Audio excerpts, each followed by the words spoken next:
Très heureux de vous retrouver sur le plateau TV des JFR 2018, les journées francophones de la radiologie. Et je suis en compagnie de Valérie Souffron. Bonjour. Bonjour. Vous êtes maître de conférences en sociologie à l'Université de Paris 1 Panthéon-Sorbonne. Avec vous, on va faire un focus sur l'imagerie post-mortem et surtout penser les pratiques avec les sciences humaines et sociales. C'était d'ailleurs le thème d'une session que vous aviez organisée hier. Vous n'étiez pas seul. Quel bilan en faites-vous ? Alors hier, effectivement, à l'appel et à la demande de la Société française de radiologie, de la Société de médecine légale et du GRAVIT aussi, le groupe de recherche sur l'autopsie virtuelle, j'avais organisé, c'était assez exceptionnel, une session donc sciences humaines et sociales pour essayer de penser l'imagerie post-mortem. Donc nous étions deux sociologues, une historienne et une juriste. Anne Carole, historienne, qui a fait un focus donc historique, qui a expliqué comment, à partir du 19e siècle, notamment un nouveau rapport s'instaurait aux morts, à la mort et au corps, et un nouveau rapport dans lequel la médecine avait joué un grand rôle.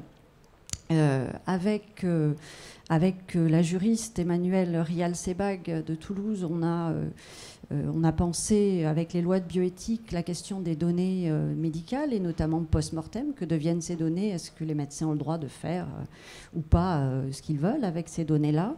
Et puis, avec le sociologue Romain Juston, on a pensé le travail des légistes et leur utilisation de l'image, justement. Comment est-ce qu'ils fabriquent des images spécifiques à usage interne déjà, et comment les images sont différentes lorsqu'ils les présentent devant des tribunaux, et c'est là qu'ils recourent plus volontiers à ces images désormais produites par les radiologues, donc qui sont des images plus acceptables, moins sanglantes.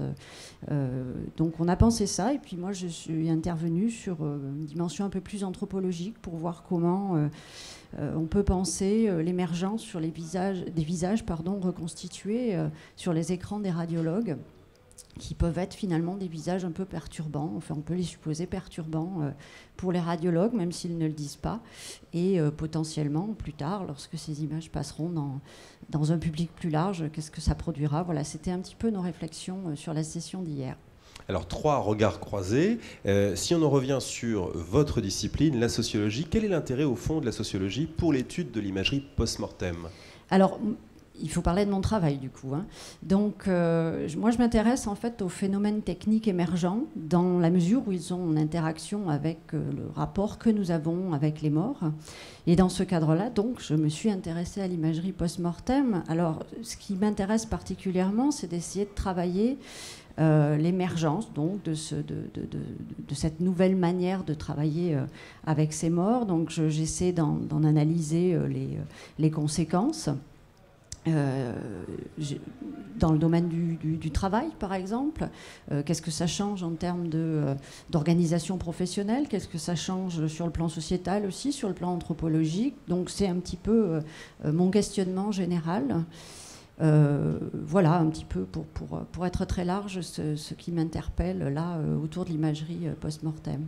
Alors vous parlez de ce questionnement. En quoi justement l'imagerie post-mortem interroge la sociologue que vous êtes, et quels résultats sont d'ores et déjà acquis? Alors, parlons justement de ces résultats. Je commence à pouvoir affirmer un certain nombre de choses. D'abord, je dirais qu'il y a une réorganisation professionnelle qui se met en place entre légistes et radiologues. Ce qui est avéré, c'est qu'au niveau local, ça fonctionne. C'est-à-dire que dans toutes les équipes dans lesquelles je suis passée, qui sont parfois des toutes petites équipes, ça peut fonctionner très bien. Donc, ça repose beaucoup sur les personnes et sur leur capacité à échanger et à travailler ensemble. Au niveau global, c'est moins évident encore parce qu'il y a des enjeux professionnels importants, notamment la potentielle émergence d'une spécialité médicale nouvelle. Donc, ça reconfigure des frontières et ça, c'est toujours un petit peu problématique. Donc ça, c'est un premier point.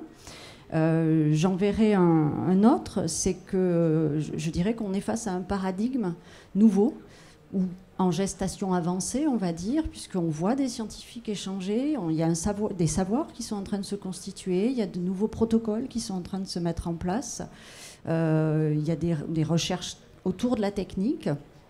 Donc tout ça constitue petit à petit un nouveau paradigme qui là aussi peut être la base d'une nouvelle d'une spécialité médicale émergente ou d'un entre-deux, en tout cas, entre ces deux milieux professionnels qui, de toute façon, le savent, sont amenés à collaborer. Puis un dernier point rapide, ce serait les modifications de la nature des corps avec lesquels on travaille. On travaille sur des corps qui sont numérisés, donc ça a une portée anthropologique sans doute non négligeable, là aussi, qu'on peut rapprocher d'autres phénomènes comme la survivance des profils Facebook sur Internet. Voilà.